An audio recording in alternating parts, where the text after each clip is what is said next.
Good morning, and welcome to Zen Fits here in Blackstone, Virginia, the center of the world.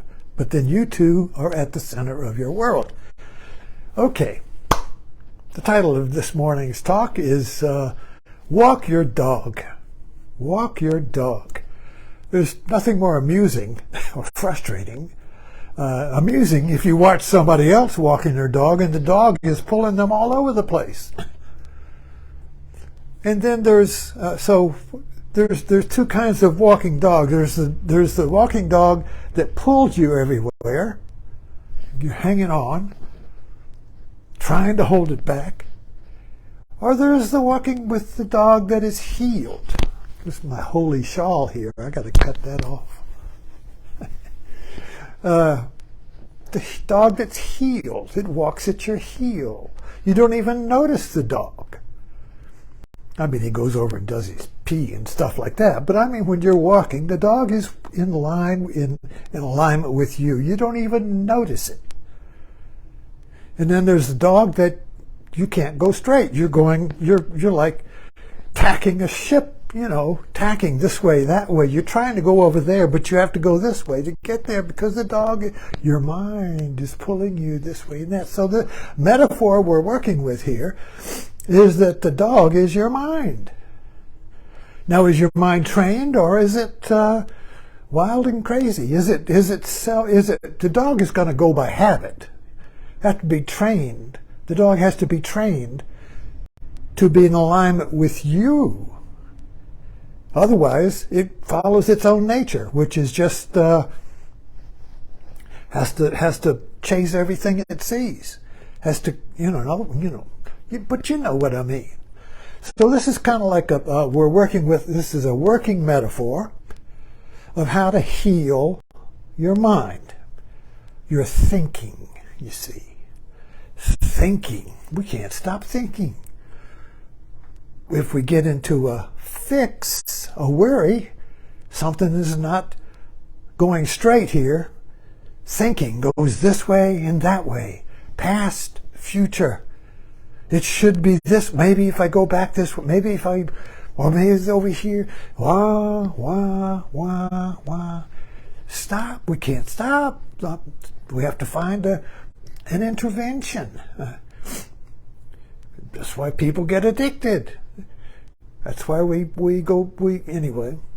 do things to heal the dog artificially. In other words, instead of working with the mind, we use props and crutches and entertainment and other people and relationships. We get into a situation, we adopt where we think we're stable, and suddenly the thing changes, the relationship changes, and now the dog is off.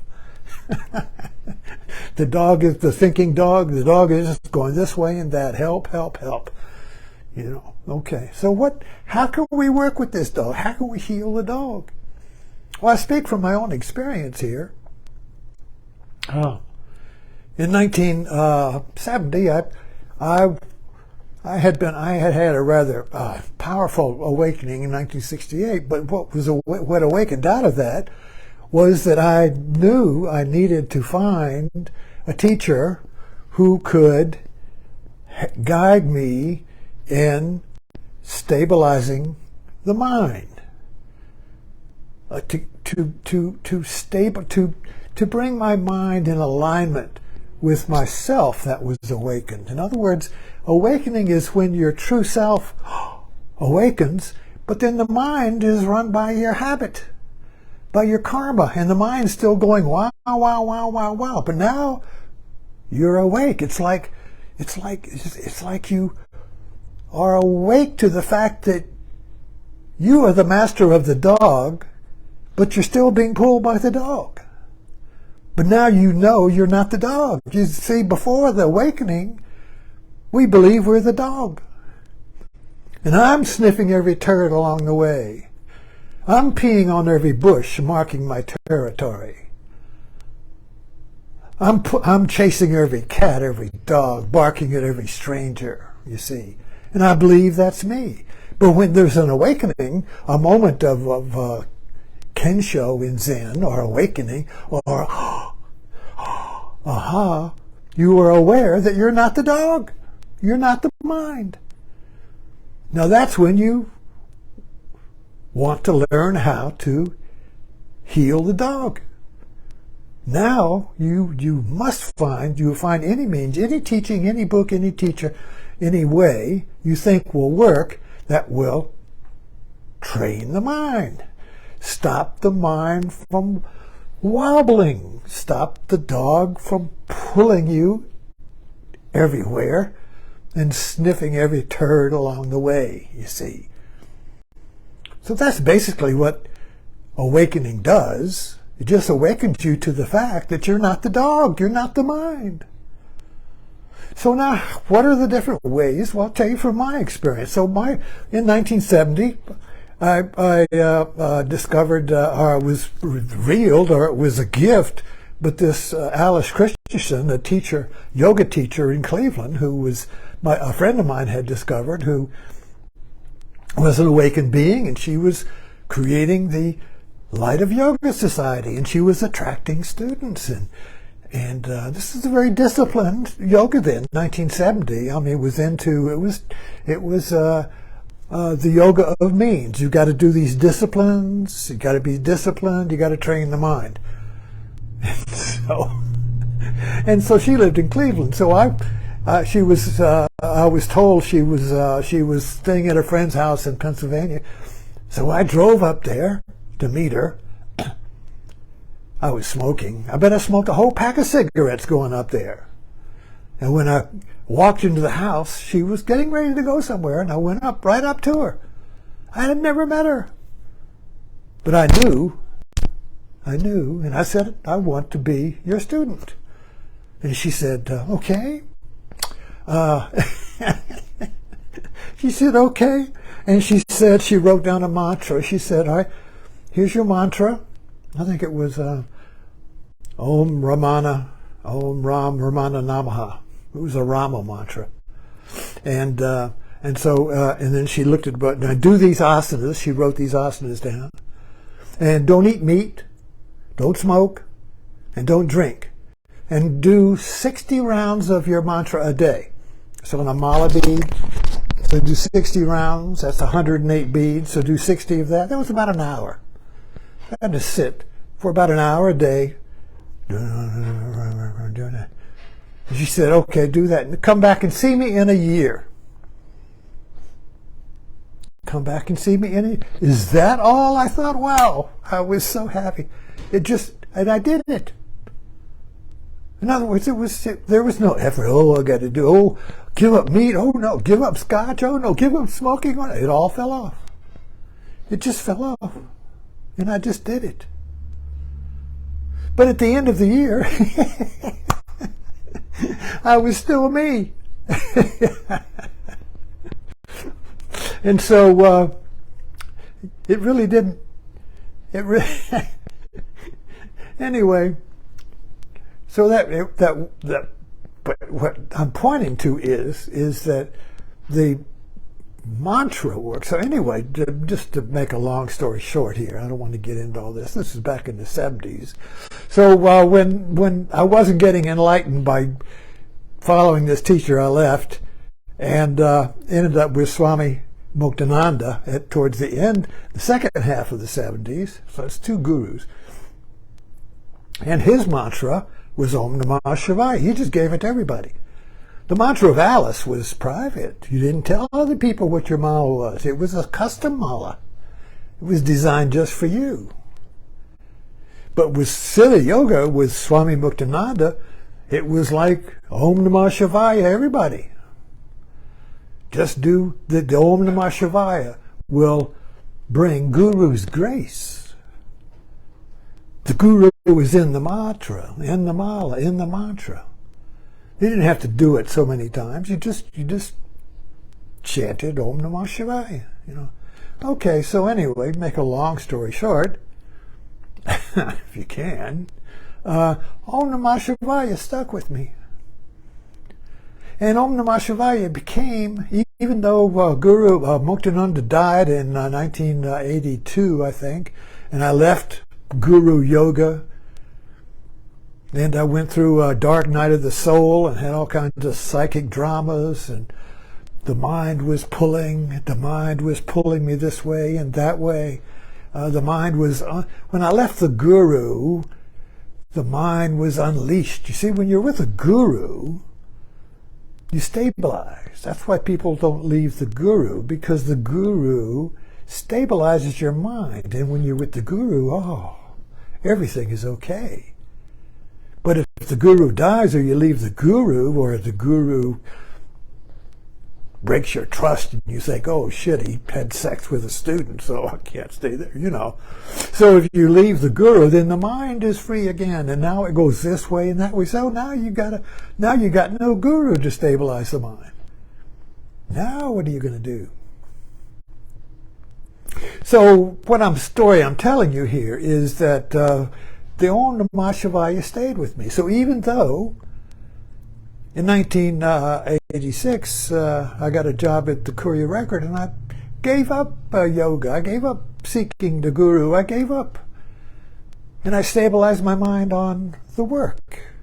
I stabilized my mind on writing for a newspaper. And then I stabilized my mind on being a photographer. So for 20 years, I gave up the yoga, trying to the means for stabilizing the mind, and I just let my work do it. And of course, scotch and eating meat and all of that, I just did that. And that was good. So for 20 years, I didn't do yoga. But the mantra stayed there. Om Namah Shivaya, Om Namah Shivaya, Om Namah Shivaya. Like an underground stream, Om Namah Shivaya. And then in 2005, my yoga came back, and I wanted to meditate. So the mantra, I think, was kind of like an Ariadne's thread. You know that story of Theseus and the Minotaur? Theseus had to go into the labyrinth, kill the Minotaur, and then get out. But there's no way out of the labyrinth. Ariadne gave him a ball of thread. And she said, when you go into the labyrinth and you see your pain body, that drives your mind this way and that, when you face it, then you got to get out of the labyrinth. Follow the thread. Unroll it as you go in, or follow it as you go out. So metaphorically, so story-wise, what I'm saying here is for me, the mantra, Om Namah Shivaya, was my Ariadne's thread. And it led me through my psychic dramas. It led me through my sleep in the world. And suddenly, it came to the surface, like a wellspring, and I wanted to meditate. And meditation began to do me. And so now my yoga came back, but now it came and got me instead of me chasing it. You see, that's a big difference, big difference. First you chase yoga, first you chase it, you want it, you do it. What'll I do? What should I do? How long will it take? Like that first year, you know, oh, well, you just do these disciplines, say this mantra, do these asanas, you know, don't, and then you'll be enlightened. Well, it didn't work. So then I went to Muktananda, and it was, oh, you don't have to do anything. The grace of the Guru will awaken you. The grace of the Guru. Don't do anything. The grace will do it. God will do it. And that didn't work. So anyway, I'm putting a big picture here, but we're getting back to the mantra and the power of the mantra. And how, for me, it was kind of like this underground stream. Now, the way you walk the dog, the way you practice with the mantra, is that when you are awakened to the truth that you are not your thinking, you have the power to notice when you're thinking. Otherwise, you see, we're identified with thinking, and we don't know we're thinking. We're just the thinking. And we're doing what we're being pulled by the dog. Suddenly we're off the track, we're smelling some turd. We're chasing some cat, you see. We are the dog. But when there is a moment of awakening, just one little flashbulb is all you need. One little flashbulb of awakening of the light that is the light, and you are the light, and then thinking is dark. And now we want to know, you see, now we can notice when one is thinking. So what do? Where do you go when thinking is pulling you? You go to your mantra. So you have a mantra. Om. The one I use now, that I play with, maybe I'll go ahead, I'll come back. So anyway, you go, in this case, it was Om Namah Shivaya. When you notice thinking, you become the mantra. Om Namah Shivaya. Om. And thinking then, see, your Om Namah Shivaya is a sound, or like breath. You focus on your breath. It could be a mantra. Hamsa is a mantra of the breath. Hamsa. Hamsa. That's a mantra. Use that. So you bring your attention to Hamsa and let the thought go. It just drifts off. It fades off. You don't go with it. It just fades off. Hamsa, Hamsa, Hamsa. So that is a practice that stabilizes the dog, that heals the dog and brings thought back. And so with practice, your thinking doesn't go away. It just doesn't pull you away. And because you don't identify with it, it doesn't get stronger. It gets weaker. And then your thinking becomes useful. Once the dog is healed, the dog is useful. If you need the dog is there. If you don't need the dog, you don't even notice the dog. You see. And dogs have a use. Thinking has a use. But as long as the thinking is healed, as long as it is not pulling you, it's useful when you need it. It may remind, you forgot the keys to your car. Whatever you need, your thinking is there to help you. If you stop letting the dog walk you.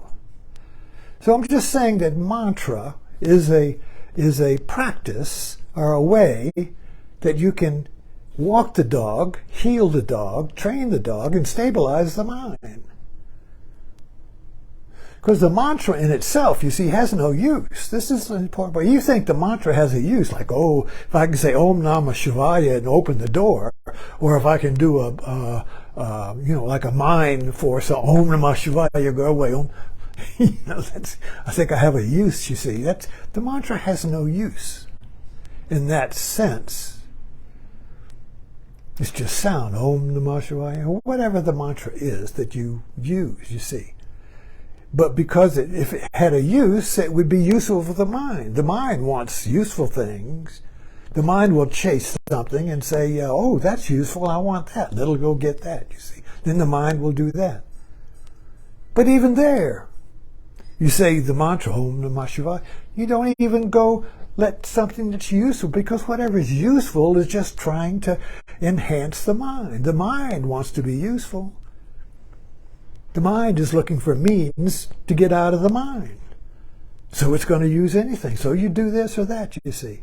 But at the end, but in the end, you see, the mantra is kind of like outside of the mind. It has no use for thinking. It's like breath. Breath is not thinking. That's why the breath mantra is very good, because if you want to get out of thinking, you go to the breath. The breath is not thinking. So that's a very good place to start. Anyway, this is today's talk. Walking the dog is walking the mind, and the mantra can be your leash, and it's a practice to begin with. When you awaken to the fact that you're not your mind, you're not your thinking, and yet your thinking is out of control. Okay, that's enough for today. Thank you.